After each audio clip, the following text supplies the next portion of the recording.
Good day everyone. In this CBT, we will learn how to create a new RPP4 document.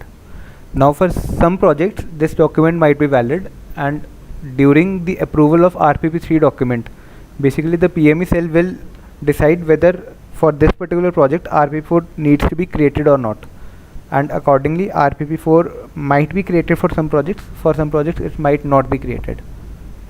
So today we will learn how to do this in the system. But before moving on, this is just a quick overview of the process of RPP4. We will firstly create a new RPP4 document. Then we will enter the project items and the effort made. Then we will submit this RPP4 document for review and approval, and finally it will get approved. So moving on to the first part, firstly we will create a new RPP4 document. For that, after logging into the system, the PI will click on project details from the navigator.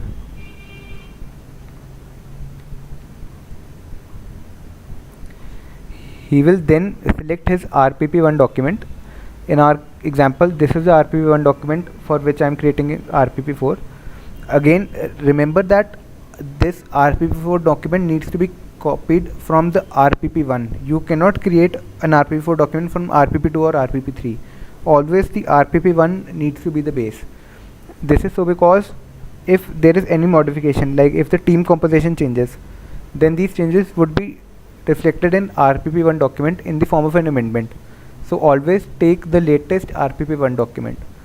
For example, if you had created an RPP1 and then made 2 amendments to the document, select the latest RPP1 amendment and then click on new document. In our case, this is the latest document as no amendment was created. So we select this and click on new document button. Again, the process is similar to creating an RPP2 or RPP3 document. Select the first option, copy from existing document, and click on next. This is the source document information. Here just ensure that you have entered the correct RPP1. If not, then you can change it by clicking on this button and then click on next. This is the new document information. Now what is the type of the new document which I am creating? Click on this LOA button. The type is RPP4. So select this and click on OK. A note pops up saying that the numbering option for this document type is automatic. Click on OK. You need not enter the start date over here. It will come automatically as the system date. So whatever the current date is, that will be defaulted as the start date for RPP4 document. Click on item master org. You can see as all the information has been entered, the finish button gets enabled. So after that, click on finish. A note pops up saying that the document has been created successfully. Click on OK. Now you can see that a new RPP4 document has been created with a unique RPP4 number. This number is unique to this document and it can be used to run RPP4 report, etc. So we have created a new RPP4. Now we will enter the project items. For that, click on project items tab. All the sections relevant to RPP4 have already been predefined in the system. So PI simply has to click on this standard checkbox.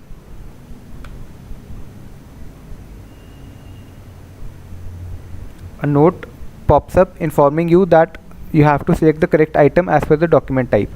Now our document type is RPP4. So we will select RPP4 item only. So click on OK. Select RPP4 over here and then click on next.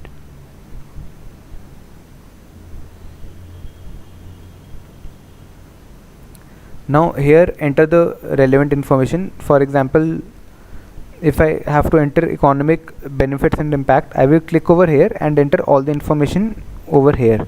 In project item detail, this is a free text, so you can enter all the information over here. For example,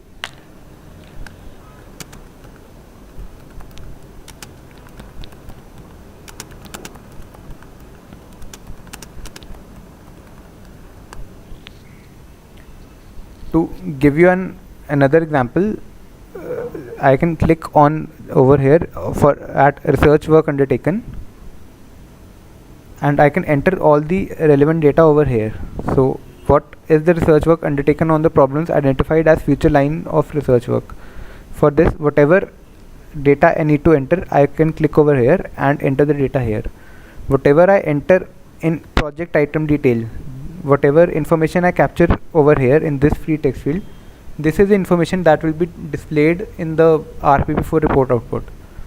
So like this, similarly, user has to capture all this information one by one, and after that I can save the document by clicking on save button.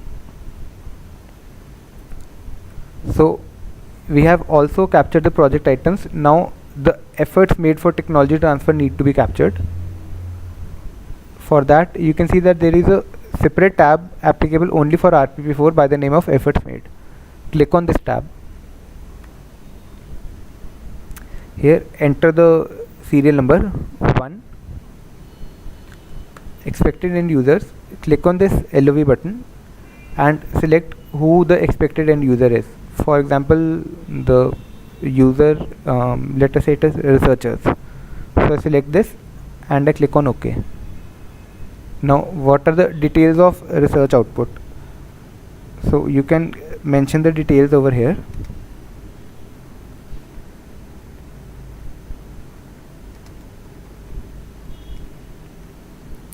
If I scroll to the right, I can see that there is another field. This is known as a DFF field. So I will click on this DFF. A new page will open up. Here I have to enter the outcome of my efforts. So for example, 5 CBTs created.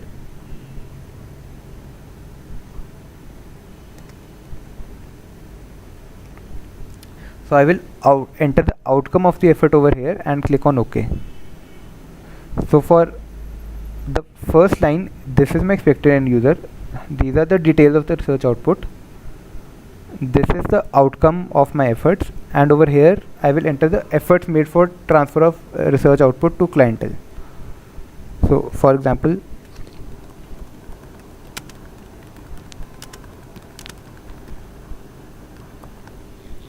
so this is again a free text field. I can enter anything over here. So apart from that, if you want to enter anything, another line, click on this new line, enter serial number 2, enter the other expected end user, let us say students, click on OK. In a similar fashion, enter the details of research output, click over here, enter the outcome of the efforts, and enter the efforts made for transfer of research output to clientele. So this is basically the methodology to be followed to enter the efforts made. So I will now let me just complete this information. So like this, I can enter any number of lines and then save the document. So now we have completed the RPP4 information. The next step remains is to submit this RPP4 for review and approval. So after completing all this information, the PI has to submit this document for approval to the relevant authorities.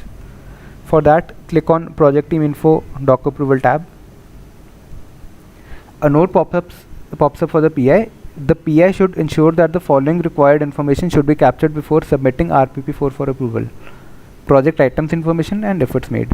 So before the PI actually submits this for information for approval, this note is just kind of a reminder that please ensure you have entered all of this information.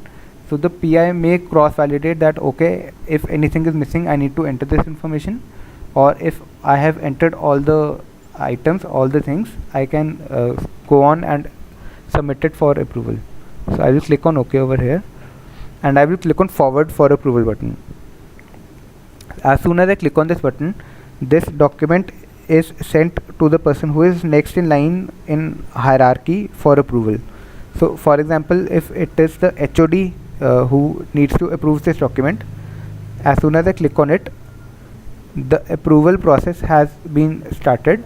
Click on OK, and now I cannot modify this document. Again click on OK. So you can see that this document becomes grayed out. Now it is pending with the HOD for approval. I cannot modify this document now. I cannot make any changes to it.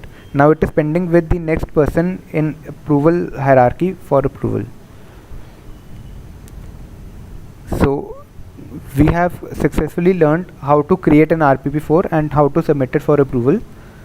The approval part will be captured in a separate CBT, and with this the CBT comes to an end. Thank you and have a good day.